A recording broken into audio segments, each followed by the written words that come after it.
चलो Russia Ukraine war के latest updates देखते हैं और क्यों इंडिया बार बार हेडलाइंस में आ रहा है। तो रशिया के यूक्रेन पर अटैक्स कम नहीं हुए हैं, बल्कि वे और बढ़ गए हैं। पिछले हफ्ते ही रशिया ने यूक्रेन की 28 स्क्वायर माइल टेरिटरी पर कब्जा कर लिया।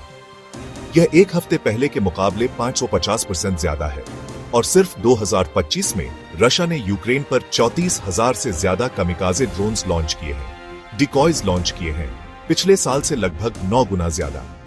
सितंबर तक रशियन फोर्सेस अब यूक्रेन के 19% हिस्से पर कब्जा कर चुके हैं। यूक्रेन सिर्फ बैटलफील्ड पर ही नहीं लड़ रहा है, वह अपनी डिफेंस इंडस्ट्री को बढ़ावा देने के लिए वेस्टर्न इन्वेस्टमेंट भी मांग रहा है। और यूएस के साथ यूक्रेन ने अभी अभी एक मिनरल्स डील साइन की है। अमेरिका को यूक्रेनियन मिनरल्स तक प्रायोरिटी एक्सेस मिलेगा, बदले में पोस्ट वॉर असिस्टेंस मिलेगी। अब इसमें इंडिया कहां फिट बैठता है? Well, it's complicated. Indian troops ने हाल ही में बेलारूस में रशियन लेड मिलिट्री ड्रिल्स में हिस्सा लिया, यहां तक कि टैक्टिकल न्यूक्लियर वेपन सिनेरियोस की भी रिहर्सल की। यह कदम ग्लोबल टेंशन्स के बावजूद मॉस्को के साथ इंडिया के गहरे संबंधों को दिखाता है। उसी समय इंडिया के प्राइम मिनिस्टर मोदी ने खुद को एक पोटेंशियल पीस मेकर के रूप में पेश किया है। उन्होंने इस गर्मियों में रशिया और यूक्रेन दोनों का दौरा किया। यूक्रेन की आजादी के बाद यूक्रेन का दौरा करने वाले पहले इंडियन लीडर। पुतिन के साथ एक कॉल के बाद मोदी ने कहा कि इंडिया एक पीसफुल रेजोल्यूशन ढूंढने में मदद करने के लिए तैयार है। यूक्रेन के प्रेसिडेंट जेलेंस्की ने इंडिया में एक पीस समिट का प्रस्ताव भी रखा, लेकिन वेस्ट ज्यादा खुश नहीं है। इंडिया पहले से कहीं ज्यादा रशियन ऑयल खरीद रहा है। अब उसके फ्यूल का 30% से ज्यादा रशिया से आता है, जो युद्ध से पहले सिर्फ 1% था। यूएस ने इंडिया पर प्रॉफिटीरिंग का आरोप लगाया है।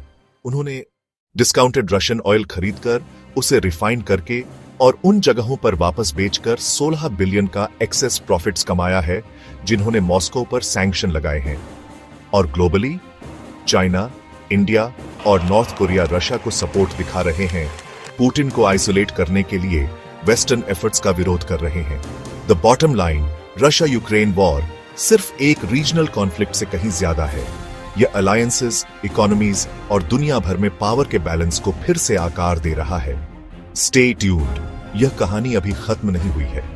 मोदी का डिप्लोमेटिक बैलेंसिंग एक्ट दिखाता है कि कैसे इंडिया अपने नेशनल इंटरेस्ट्स को बनाए रख रहा है। एनर्जी सिक्योरिटी इंडिया की प्रायोरिटी है और रशियन ऑयल एक अफोर्डेबल ऑप्शन है। वेस्टर्न प्रेशर के बावजूद इंडिया अपनी इंडिपेंडेंट फॉरेन पॉलिसी बनाए रख रहा है।